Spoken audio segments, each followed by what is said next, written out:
Perubahan organisasi bisa mengacu pada perubahan yang tidak terencana maupun perubahan terencana. Perubahan terencana mengacu pada aktivitas-aktivitas perubahan yang disengaja dengan perubahan yang terjadi dan terarah pada tujuan tertentu.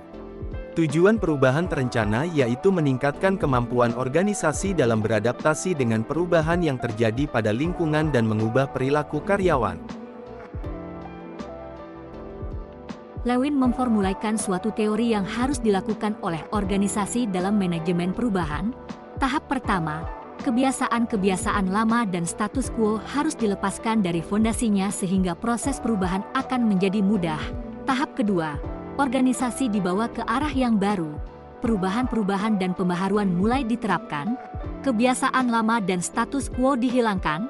Tahap ketiga, merupakan tahap terakhir apabila proses perubahan telah berhasil. Perubahan-perubahan yang telah dilakukan.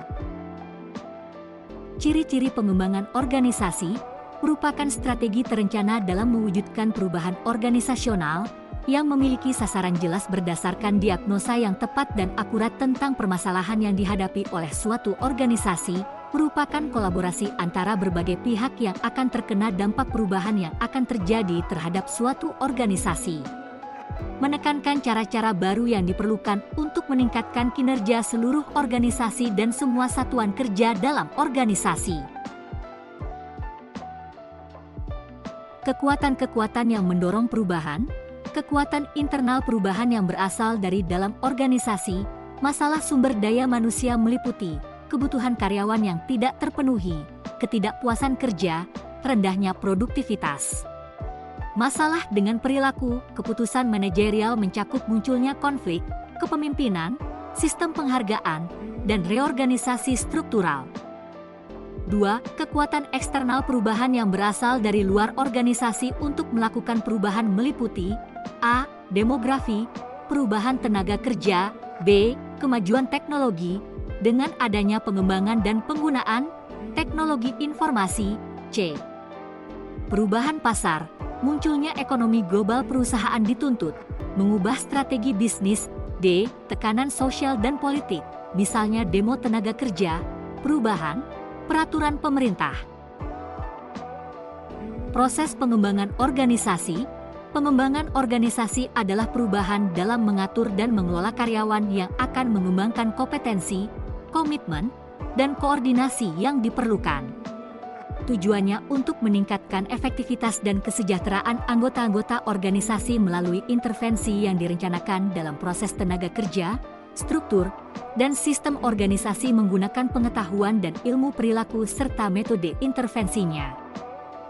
Perubahan merupakan pendekatan yang terprogram dan sistematik dalam mewujudkan perubahan dalam organisasi. Sasaran utama pengembangan organisasi. A. Peningkatan efektivitas organisasi sebagai suatu sistem terbuka. B. Mengembangkan potensi para anggota organisasi menjadi kemampuan operasional. C. Intervensi dilakukan melalui kerjasama antara pihak pimpinan dengan para anggota organisasi untuk menemukan cara-cara terbaik dalam mencapai tujuan. Nilai-nilai yang mendasari pengembangan organisasi. Robbins dan Judd, 2007. A. Penghormatan terhadap manusia. B. Kepercayaan dan dukungan. C. Penyeimbang kekuasaan. D. Partisipasi.